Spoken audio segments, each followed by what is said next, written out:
Kita lanjut bahas spoiler BTT episode 190. Oke lah, nggak usah banyak mang-ming-meng. Kita langsung masuk aja ke pembahasan.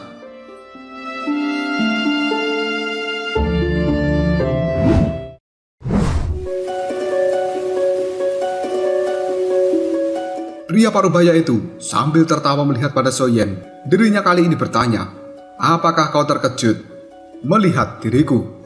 Soyen berangsur-angsur pulih dari dalam keterkejutannya ketika dia mendengar pertanyaan seperti ini, yang kemudian tatapan mata Soyen mengamati pria yang ada di hadapannya. Dia masih terdiam dan tidak mengatakan apapun. Sebelum akhirnya pria yang ada di depan Soyen kali ini kembali mengatakan, "Panggil namaku Guyuan. Ngomong-ngomong, kita pernah bertemu saat kau lahir. Namun, pada saat itu tidak ada yang mengetahui identitasku." Mendengar hal seperti ini, Soyen dibuat lebih tercengang. Dia tidak menyangka bahwa sebenarnya pimpinan dari klan Gu yang benar-benar kuat telah bertemu dengan Soyen ketika dirinya baru lahir.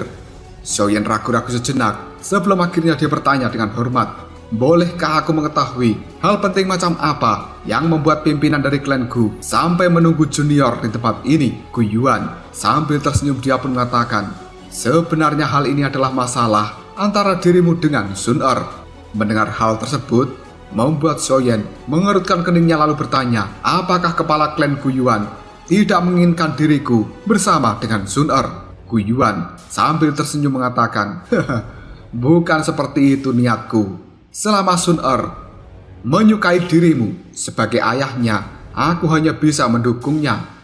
Terlebih lagi, dia sekarang memiliki garis keturunan surgawi. Bahkan aku, sebagai pimpinan dari klan Gu, tidak akan pernah mampu memaksanya melakukan apapun. Kau saat ini lumayan kuat, meskipun tidak sekuat generasi muda dari klan Guku."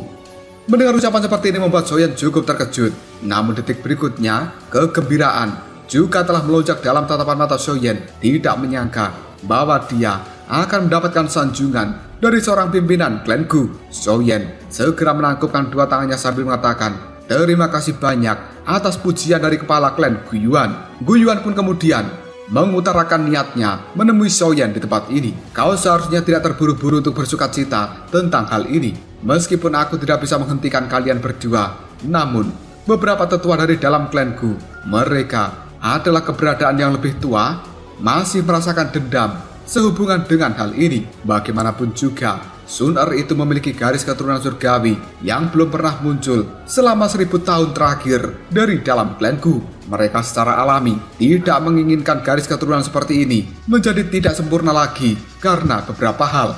Oleh karena itu, kau mungkin akan dihadapkan pada beberapa rintangan yang tidak akan mudah. Dari sudut pandang posisiku sebagai kepala klan, aku tidak bisa memberikan banyak bantuan terhadap dirimu. Bagaimanapun juga, sebagai pimpinan di tempat ini, aku harus mendahulukan klan ini."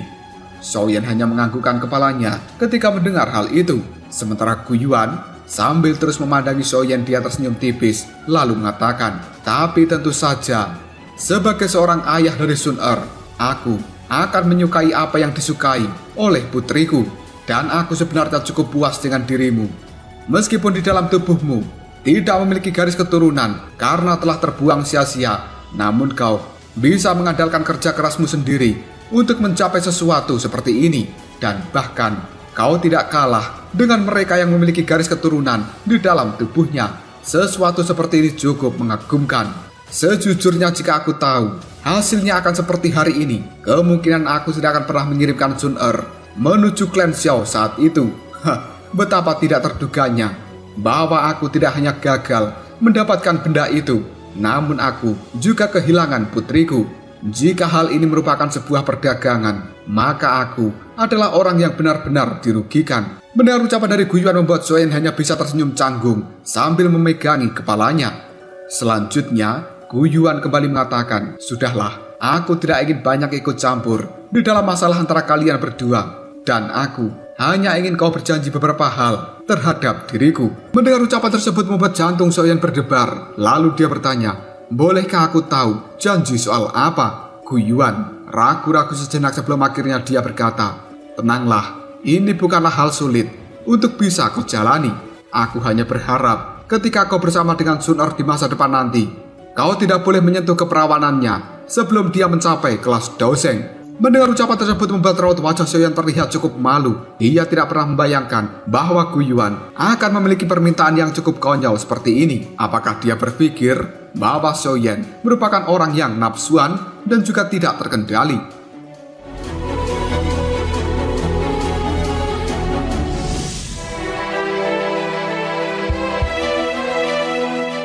Sementara Gu Yuan sambil memandangi wajah Xiaoyan yang dipenuhi dengan keterkejutan, dia segera terbatuk lalu mengatakan, seorang anak muda pasti akan mengalami saat-saat ketika dirinya benar-benar panas. Apalagi kalian berdua tidak sering bersama dan terpisah dalam waktu yang cukup lama. Kemungkinan hal buruk seperti itu akan terjadi dan aku memberikanmu peringatan lebih awal. Hal paling utama merupakan garis keturunan di dalam tubuh Sun Er yang hingga saat ini masih belum stabil, dan kau juga bukan anggota dari klan Gu. Jika kau melakukan hubungan seksual, maka hal itu pasti akan merusak garis keturunan di dalam tubuh dari Sun Er. Dan jika sampai hal seperti itu terjadi, kemungkinan para orang tua dari klan Gu akan bertindak dengan keras, dan seharusnya kau menyadari konsekuensi apa yang akan kau dapatkan. Mendengar ucapan tersebut membuat Xiaoyan hanya bisa menganggukkan kepalanya. Sekali lagi dia cukup tercengang, tidak menyangka Gu Yuan akan seperti ini. Sementara Gu Yuan sambil tersenyum kembali mengatakan, ini adalah sesuatu yang merupakan peringatan dariku, dan alasan terbesarnya kenapa aku mengungkapkan diri untuk menemui dirimu secara pribadi adalah karena batu giok Dewa Kuno Tause yang kemungkinan ada di tanganmu. Mendengar hal tersebut membuat Xiaoyan raut wajahnya telah berubah menjadi cukup serius. Dia mengetahui bahwa batu giok Dewa Kuno Tause adalah barang berharga di dalam klan Xiao. Alasan utama Aula Jiwa memburu Xiaoyan adalah juga untuk mendapatkan benda ini. Namun Xiaoyan tidak akan pernah menyerahkannya pada siapapun, karena batu giok Dewa Kuno Tause adalah sesuatu yang ingin dia gunakan untuk bisa menemukan ayahnya. Gu Yuan sambil melihat ekspresi Xiaoyan yang telah berubah menjadi cukup serius, dirinya pun kembali berkata, Dewa Kuno Tause merupakan dodi terakhir di benua Doki ini. Setelah dirinya, tidak ada satupun orang yang berhasil mencapai tingkat dodi, dan itu hanya ada dalam legenda sampai detik ini. Ada desas-desus mengatakan ketika Dewa Kuno Tause akan meninggal, dia benar-benar menyisakan sebuah reruntuhan tahap dodi, dan di dalamnya berisi rahasia untuk bisa menembus ke kelas dodi sendiri. Namun hingga detik ini tidak ada yang pernah menemukan reruntuhan dodi tersebut. Pertempuran besar akhirnya meletus antara 8 klan kuno dan juga beberapa faksi super di seluruh dataran tengah ini selama bertahun-tahun. Pada akhirnya mereka hanya bisa mendapatkan kunci untuk menemukan reruntuhan dari Dewa Kuno Tause. Dan kau juga harus mengetahui bahwa batu giok Dewa Kuno Tause yang ada di tanganmu, benda itu awalnya terbagi menjadi 3 bagian. Tapi setelah mengalami pertempuran yang cukup menyedihkan, akhirnya benda itu pun dibelah menjadi 8 bagian. Secara kebetulan, hal tersebut dibawa oleh 8 klan kuno saat itu, dan potongan yang ada di tanganmu merupakan salah satunya. Xiaoyan hanya menganggukkan kepalanya karena dia samar-samar telah menyadari tentang hal ini. Detik berikutnya Gu Yuan kembali mengatakan, alasan kenapa Aula Jiwa menangkap ayahmu adalah karena batu giok Dewa Kuno Tause milik klan Xiao yang sedang kau bawa. Klan Hun, mereka adalah klan yang paling aneh dan juga misterius di antara 8 klan kuno yang lainnya. Saat itu, klan Gu dan juga klan Xiao telah bergandengan tangan dan terlibat di dalam pertempuran yang besar melawan klan Hun. Kedua belah pihak pada akhirnya menderita kerugian. Namun sebenarnya kita telah gagal untuk menghancurkan klan Hun. Setelah itu, posisi dari Xiao Xuan telah naik menjadi kepala dari klan Xiao. Awalnya, kita memiliki kesempatan yang cukup serius untuk benar-benar mampu menghancurkan klan Hun. Namun akhirnya, Xiao Xuan dikepung dan juga dibunuh oleh banyak ahli dari klan Hun. Hal itu membuat klan Xiao hanya bisa bertekuk lutut. Setelah kehilangan dukungan dari klan Xiao, maka klan Gu milikku tidak berani menyatakan perang melawan klan Hun, yang akhirnya faksi kita pun menjaga jarak satu sama lain. Hal itu terus berlanjut hingga detik ini. Ekspresi wajah dari Gu Yuan terlihat cukup muram ketika dia melihat pada Xiaoyan yang ada di hadapannya. Dan selanjutnya dia kembali mengatakan, dari beberapa tindakan klan Hun selama bertahun-tahun ini, kemungkinan besar mereka telah bersiap untuk membuat keributan sekali lagi. Oleh karenanya, batu giok Dewa Kuno Tose pastilah akan menjadi target mereka. Jika sampai mereka diizinkan mendapatkan seluruh potongan dari batu giok Dewa Kuno Tose, maka kekuatan dari klan Hun pasti akan melambung, dan hal itu akan merusak keseimbangan dunia. Kau seharusnya menyadari betapa pentingnya batu giok Dewa Kuno Tose itu saat ini.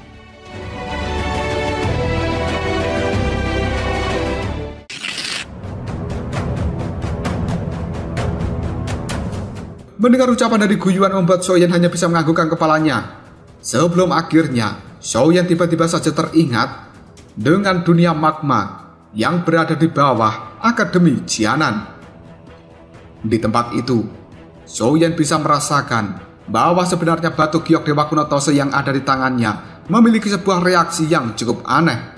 Xiaoyan kemudian bergumam dalam hati, mungkinkah bagian terdalam dari dunia magma merupakan lokasi tersembunyi dari sisa-sisa Dodi yang ditinggalkan oleh Dewa Kuno Tose? Detik berikutnya tatapan mata Xiaoyan melihat pada Gu Yuan, lalu dia bertanya, selanjutnya apa niat dari kepala klan Gu Yuan? Gu Yuan hanya bisa menggelengkan kepalanya, kemudian dia berkata tanpa daya, menurut niat orang-orang tua dari dalam klan Gu, mereka ingin kau menyerahkan batu giok Dewa Kuno Tose yang ada di tanganmu pada klan Gu ini untuk diamankan. Tapi aku pikir kau tidak akan pernah mau menyerahkan hal itu, Xiaoyan. Dia pun segera menganggukkan kepalanya lalu mengatakan, di dalam potongan batu giok ini ada jejak spiritual dari ayahku, dan aku masih membutuhkannya untuk memastikan bahwa dia masih hidup. Oleh karenanya, aku perlu secara pribadi menyimpan potongan batu giok Dewa Kuno. Jawaban Xiaoyan itu adalah sesuatu yang sudah dipikirkan oleh Gu Yuan sejak awal, dan dia tidak terlalu terkejut dengan hal ini. Gu Yuan hanya bisa mengangguk lalu mengatakan, sebenarnya aku sudah bisa menebak jawabanmu. Sementara Xiaoyan dengan penuh penyesalan dia mengatakan, mohon maafkan diriku, kepala klan Gu Yuan. Gu Yuan hanya bisa menggelengkan kepalanya sambil dia melambaikan tangan dan berkata pada Xiaoyan, sudahlah. Saran seperti itu bukan diriku yang membuatnya. Namun orang-orang tua itu, mereka tidak akan pernah dengan mudah membiarkan dirimu membawa hal penting seperti ini ke hadapan klan Hun untuk ditukar dengan nyawa ayahmu. Lupakan saja. Kita akan membahas masalah seperti ini di masa depan. Makam surgawi akan segera dibuka dalam 2 hari lagi. Dan kita akan membahas masalah batu giok Dewa Kuno Tose setelah kau keluar dari dalam makam surgawi. Mendengar ucapan dari Gu Yuan membuat Xiaoyan menganggukkan kepalanya. Baru saja dia akan kembali berkata, tiba-tiba saja Xiaoyan bisa merasakan kehadiran dari Sun Er yang dengan cepat melesat ke tempat ini. Sementara Gu Yuan ketika melihat putrinya telah menuju ke sini, dia segera tersenyum, kemudian melihat pada Xiaoyan sambil mengatakan, benar-benar seorang gadis yang sudah dewasa dan minta untuk dinikahkan. Betapa paniknya dia dan juga khawatir jika aku melakukan sesuatu padamu. Sudahlah, mari kita akhiri percakapan hari ini. Ingat apa yang telah aku pesankan padamu dan jangan ingkari janjimu. Kau tidak boleh melewati batasan. Selain itu, lindungilah batu giok Dewa Kuno Tose dengan benar. Setelah mengatakan hal seperti itu, tubuh dari Gu Yuan tiba-tiba saja lenyap dari tempat ini. Sementara Xiaoyan hanya bisa menghela nafas dalam-dalam. Selanjutnya dia menoleh pada Sun Er yang bergegas ke tempat ini dengan raut wajah yang cukup tegang. Xiaoyan hanya bisa mengatakan, dasar gadis ini. Tidak lama kemudian sosok dari Sun Er telah berada di hadapan dari Xiaoyan dengan penuh kecemasan. Dia segera mengatakan, kakak Xiaoyan, kau baik-baik saja kan? Xiaoyan hanya tersenyum lalu menjawabnya, aku tidak apa-apa, orang tadi adalah ayahmu. kepala klan Guyuan. Sun Er segera mengangkat alisnya sambil mengatakan, "Aku tahu tentang hal itu." Namun Sun Er masih tidak habis pikir bahwa ayahnya secara pribadi akan menemui Soyen di tempat ini. Sementara Soyen, dia hanya mengatakan, "Kau tidak perlu khawatir, kepala klan Guyuan tidak mengatakan apapun untuk menghentikan hubungan kita berdua. Dia hanya membahas beberapa hal yang berkaitan dengan klan Xiao." Sun Er cukup terkejut lalu bertanya, "Apakah benar?" Dan dia tidak mempermasalahkan hubungan antara kita berdua. Xiaoyan menggosok hidung dari Sun Er yang kemudian mengusap kepalanya. Dalam sekejap, raut wajah Sun Er telah berubah menjadi memerah. Selanjutnya Sun Er menarik tangan Xiaoyan sambil mengatakan, "Ayo, kita harus segera kembali, kakak Xiaoyan. Kau sudah memiliki satu tempat untuk bisa memasuki makam surgawi. Yang perlu kau lakukan saat ini hanyalah menunggu selama 2 hari. Sebelum akhirnya kita bisa masuk ke sana bersama-sama." Perasaan senang muncul dalam tatapan mata Xiaoyan ketika dia mendengarkan ucapan dari Sun Er. Sebelumnya dia memiliki kekhawatiran jika para tetua dari klan Gu melarang Xiaoyan memasuki makam surgawi.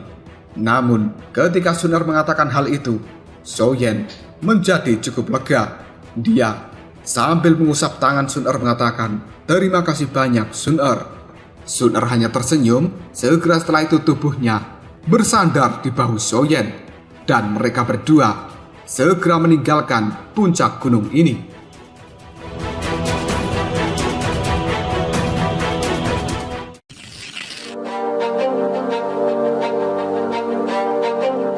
Tidak lama setelah kepergian Sun Er dan juga Xiaoyan, tubuh dari Guyuan secara perlahan kembali muncul di langit yang kosong. Dia mengamati anak perempuannya yang berpelukan dengan Xiaoyan. Hal seperti ini hanya membuat Guyuan menghela nafas cukup panjang.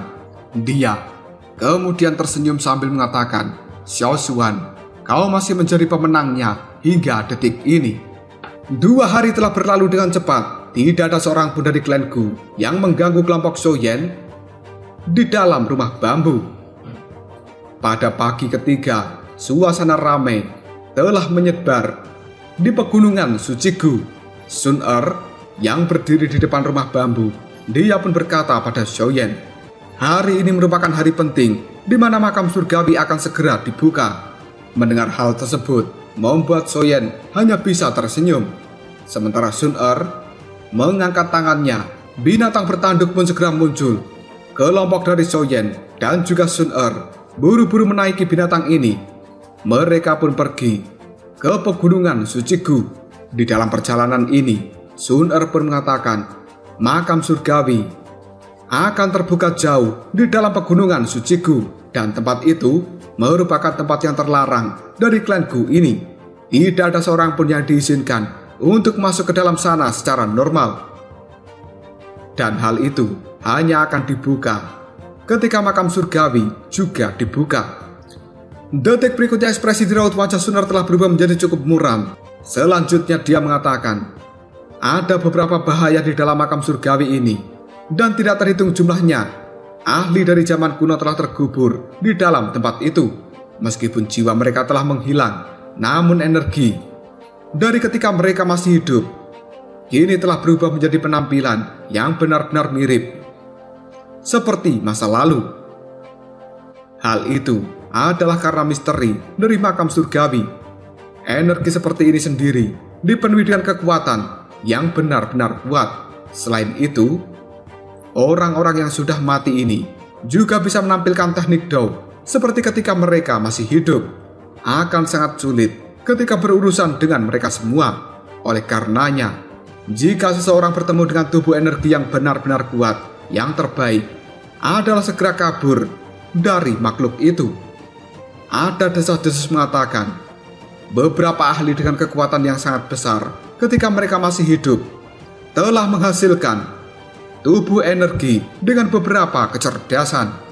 Mendengar hal tersebut, Xiaoyan pun segera mengatakan, makhluk hidup yang telah diubah dari kematian.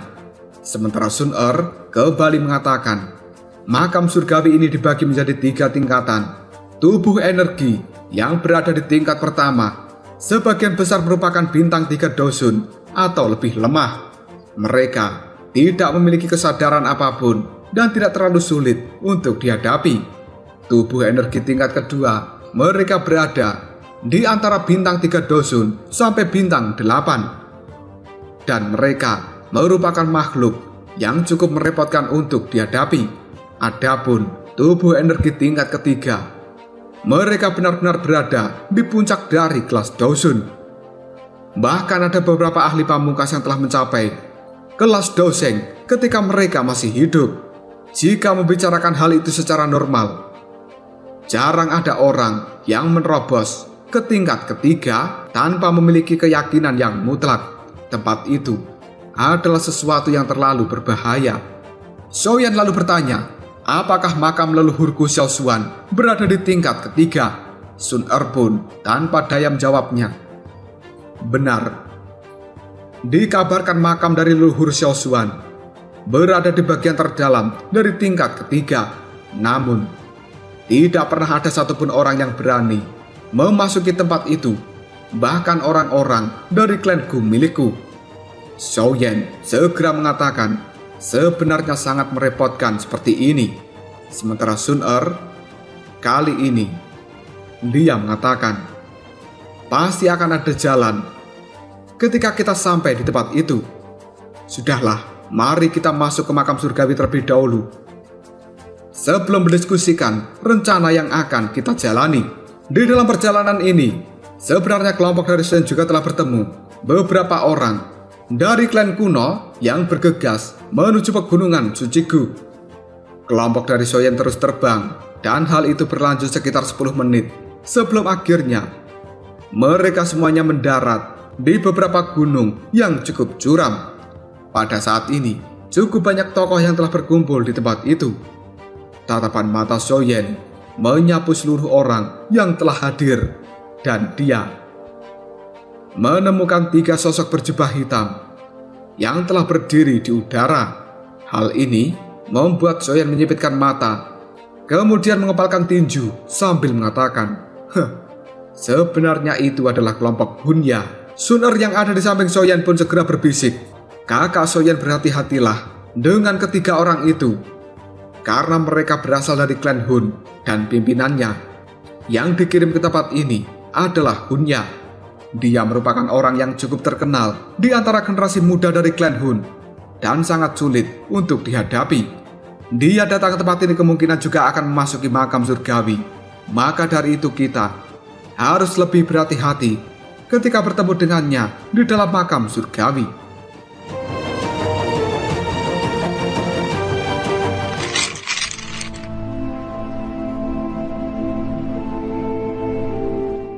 Xiaoyan hanya menganggukkan kepalanya sambil berkata, ya, aku sudah mengetahui tentang identitasnya, Sun Er. Kemudian mengatakan, kakak Xiaoyan, anggota dari klan Ling dari 8 klan kuno tidak datang kali ini. Sementara di arah tenggara, mereka adalah orang-orang yang berasal dari klan Yao. Xiaoyan segera menoleh dan melihat pada pemuda yang di dahinya ada simbol cukup aneh. Seorang pria muda yang menjadi pimpinan dari klan Yao merasakan sesuatu ketika dia dilihat oleh Xiaoyan yang membuatnya segera melihat pada kelompok Xiaoyan. Dia cukup terkejut. Namun akhirnya pemuda ini pun tersenyum dan Xiaoyan hanya bisa menyipitkan matanya karena dia bisa merasakan senyuman dari orang ini memiliki niat yang cukup buruk. Selanjutnya Sun Er pun mengatakan, di sisi timur merupakan orang-orang dari klan Lei. Tetua Mang Tianqi adalah pemimpin mereka di dalam perjalanan ini. Namun, dia tidak akan memasuki makam surgawi. Dan kebanyakan yang masuk merupakan anggota generasi muda dari klan Lei. Lagi pula, makam surgawi bukan tempat latihan yang buruk. Xiaoyan ketika melihat hal itu hanya bisa menganggukkan kepalanya. Sementara Sun Er masih terus mengatakan, kakak Xiaoyan, kau seharusnya sudah bertemu dengan orang-orang dari klan Yan, bukan? Di sisi barat adalah orang-orang dari klan Xi. Karena garis keturunan mereka membuat tubuh fisiknya terlihat sangat menakutkan. Dan dikabarkan tubuh fisik mereka benar-benar keras. Hal itu setara dengan beberapa binatang ajaib tingkat atas. Ini semua merupakan orang-orang yang akan memasuki makam surgawi kali ini. Selain klan Gu yang menjaga makam surgawi, klan lain masing-masing hanya memiliki 2 tempat. Xiaoyan secara perlahan menganggukkan kepalanya, dan baru saja dia akan berbicara, tiba-tiba saja Xiaoyan bisa merasakan seluruh tempat ini bergetar. Aura kuno segera menyebar dengan luas, dan semua orang bisa merasakan rasa hormat dan juga ketakutan ketika dihadapkan pada aura kuno seperti ini. Sun Er melihat ke arah langit sambil mengatakan, makam surgawi akan segera dibuka. Baru saja Sun Er mengatakan hal itu, ruang kosong yang ada di langit langsung memiliki retakan. Cahaya perak kini telah muncul dari dalamnya, kemudian berubah menjadi gerbang raksasa dengan aura yang sangat kuno. Xiaoyan ketika melihat hal tersebut, dia pun mengatakan, apakah sebenarnya itu pintu masuk menuju makam surgawi?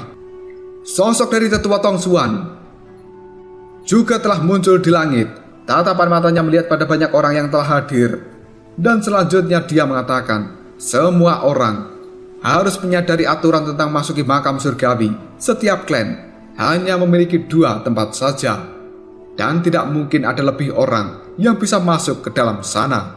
Mendengar hal tersebut, banyak orang hanya bisa menganggukkan kepalanya, karena aturan seperti ini adalah sesuatu yang sudah diciptakan sejak zaman kuno, dan tidak ada satupun orang dari 8 klan kuno yang akan berani melanggar aturan tersebut. Namun aturan semacam ini ada pengecualian khusus terhadap klan Gu. Sebagai penjaga dari makam surgawi, mereka memiliki perlakuan istimewa. Misalnya, bisa menggunakan tempat dari klan lain jika mereka tidak hadir untuk berpartisipasi di dalam makam surgawi ini. Perlakuan seperti itu sebenarnya membuat sebagian klan kuno merasa tidak senang, namun mereka tidak berani memprotes karena ini merupakan bayaran dari klan Gu yang telah menjaga makam surgawi. Sun Er segera menoleh pada Xiaoyan, lalu dia mengatakan, kakak Xiaoyan, kita harus masuk secara bersama-sama. Jika sampai kita terpisah, maka di dalam sana kita juga akan dikirim ke tempat yang berbeda. Xiaoyan hanya bisa menganggukkan kepalanya mendengar ucapan dari Sun Er. Detik berikutnya suara gemuruh yang cukup keras pun terdengar. Pintu kuno dari gerbang raksasa yang ada di langit secara perlahan terbuka.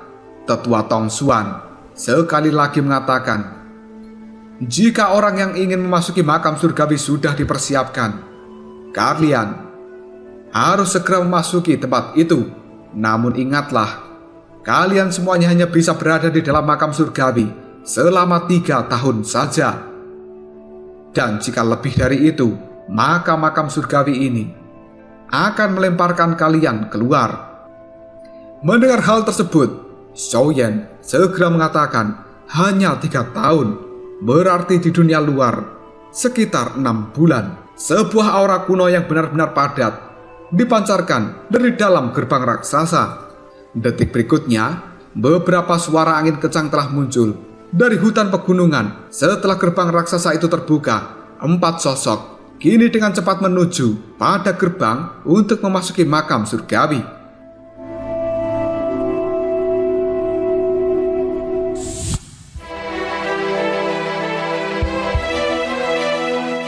Melihat hal ini, Xiaoyan tampak terkejut lalu mengatakan, sebenarnya itu merupakan anggota dari klan Gu.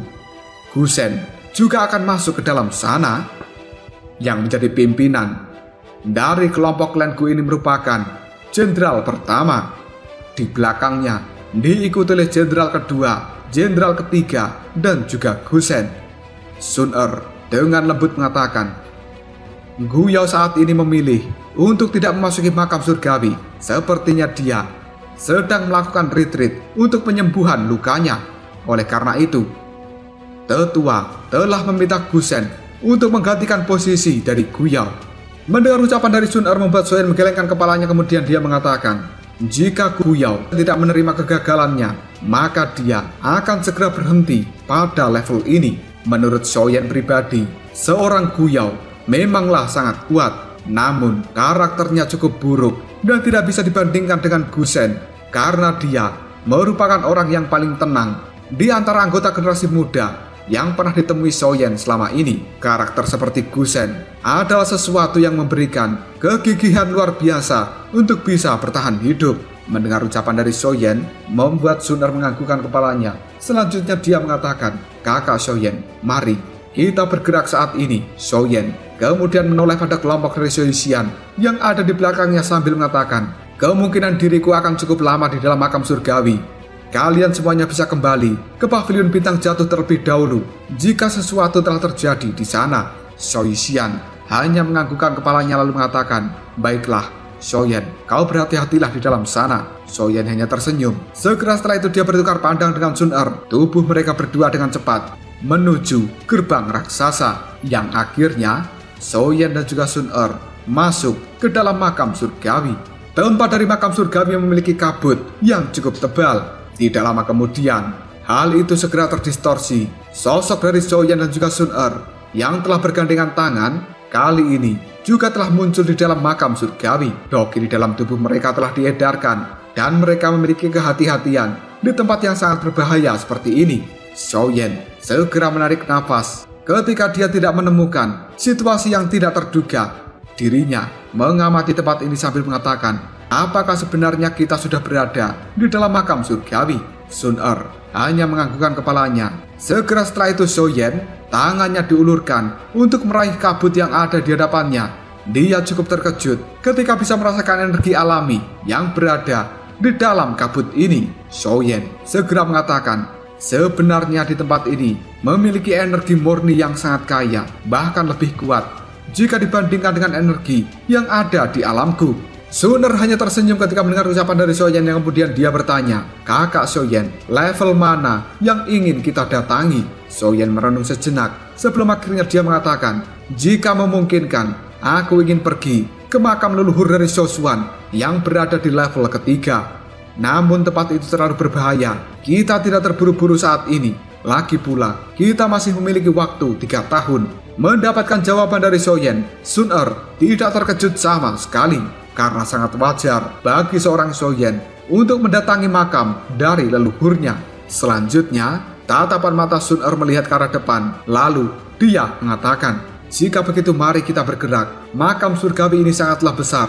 Dan kita harus menuju ke level 2 dulu. Berdasarkan perkiraan waktuku, kita akan segera sampai di tempat itu sekitar 4 atau 5 bulan. Karena tekanan energi di dalam makam surgawi ini, kita tidak bisa terbang lebih lama. Oleh karenanya, kita harus berjalan kaki menyusuri tempat ini. Ketika kita sudah mencapai pintu masuk dari level kedua, kemungkinan kekuatan dari kakak Xiaoyan sudah mencapai puncak dari bintang 5 dosun. Jika kau beruntung, kemungkinan dirimu akan segera menerobos ke bintang 6. Xiaoyan cukup terkejut lalu mengatakan, "Benarkah? Cepat sekali." Sun Er hanya tertawa ketika dia melihat sebuah keterkejutan di raut wajah dari Xiaoyan. Detik berikutnya tangan dari Sun Er diarahkan ke arah kanan, kemudian mengepal.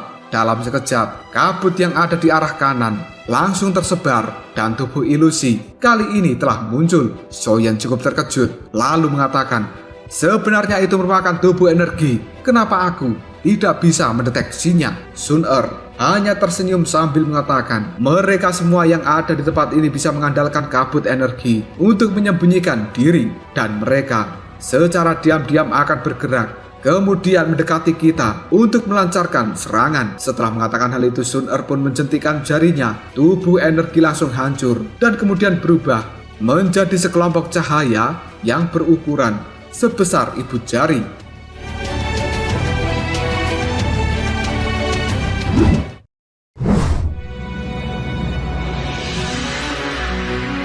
Sun Er segera membuka telapak tangannya dan kali ini sudah ada kristal yang seukuran ibu jari telah muncul. Dia lalu mengatakan, "Ini adalah inti energi dan di dalamnya menyimpan energi yang sangat murni." Tentu saja sesuatu seperti ini merupakan gizi yang telah kusebutkan sebelumnya. Biasanya inti energi di dalam makam surgawi dibagi menjadi 9 tingkatan. Energi yang terkandung di dalam inti energi yang ada di tanganku ini hanya mencapai level kedua dan itu tidak dianggap baik. Sementara inti energi tingkat tinggi semuanya berada di bagian terdalam dari level pertama tempat ini. Kakak Soyen, cobalah inti energi ini terlebih dahulu. Pegang dengan telapak tanganmu dan gunakan metode Qi untuk menyerapnya. Soyen buru-buru menerima inti energi yang diberikan oleh Sun Er. Segera setelah itu, dia menggunakan mantra api untuk menyerap inti energi ini. Soyen bisa merasakan sebuah gelombang energi yang sangat murni telah memasuki tubuhnya. Hal ini membuat Soyen segera mengatakan, sungguh sesuatu yang sangat misterius. Bahkan benda ini lebih halus jika dibandingkan dengan pil obat biasa. Tidak heran jika klan Gu, klan Hun, dan juga faksi-faksi dari zaman kuno akan sangat menghormati tempat ini. Sebenarnya, makam surgawi merupakan harta karun yang sangat misterius. Barulah pada saat ini Soyen percaya pada ucapan dari Sun Er. Hanya dalam waktu 4 bulan, kemungkinan dia sudah bisa mencapai bintang 6 Dosun. Melihat keterkejutan di raut wajah Soyen membuat Sun Er hanya bisa tersenyum. Selanjutnya, dia mengatakan, kakak Soyen, ayo kita harus segera pergi dan akan lebih mengasihkan jika kita bermain game saja. Siapa yang bisa mendapatkan lebih banyak inti energi selama 3 tahun ini? Aku ataukah dirimu? Mendengar ucapan dari Sun Er, Soyen hanya bisa tersenyum. Segera setelah itu tubuh mereka berdua melakukan perjalanan menuju bagian terdalam dari makam surgawi ini.